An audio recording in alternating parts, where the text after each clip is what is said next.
Hello mga kaparts, magluto tayo ng sinigang na manok mga kaparts. Kasi tag-ulan ngayon medyo malamig ang panahon.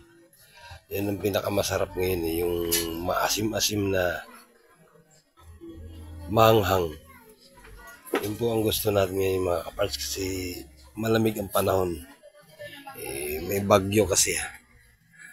Galing pa tayo sa biyahe kanina mga kaparts. Pag uwi ko, ako na ang magluluto para alam ko rin yung lulutuin kung paano gagawin.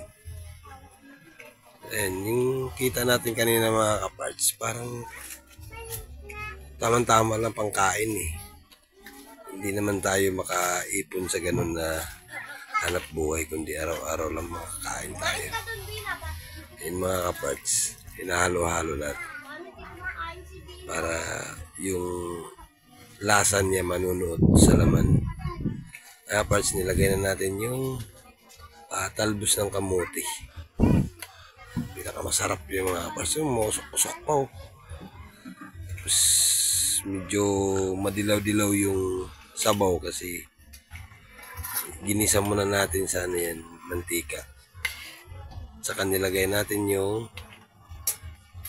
sinigang na mix. Ay mga kaparts, maya yan, luto na yan mga kaparts. Makakain na tayo. Ayan. Gusto ko nang tikman mga kaparts kasi talagang gutom na rin ako galing sa biyahe kasi Ito na mga kaparts, nilagay na natin sa mangkok. Ayan. So kung tikman tong sabaw na to kung anong lasa kasi hindi ko pa tinitikman bago ko niluto, hindi ko kasi tinitikman yan, inaamoy ko lang yung asim niya kung talagang totoo ng lasa. Sa tingin ko mga kaparts, okay yan.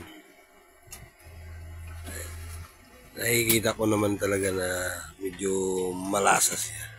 Tikman natin mga kaparts. Ayos. Sarap. Yan mga kaparts.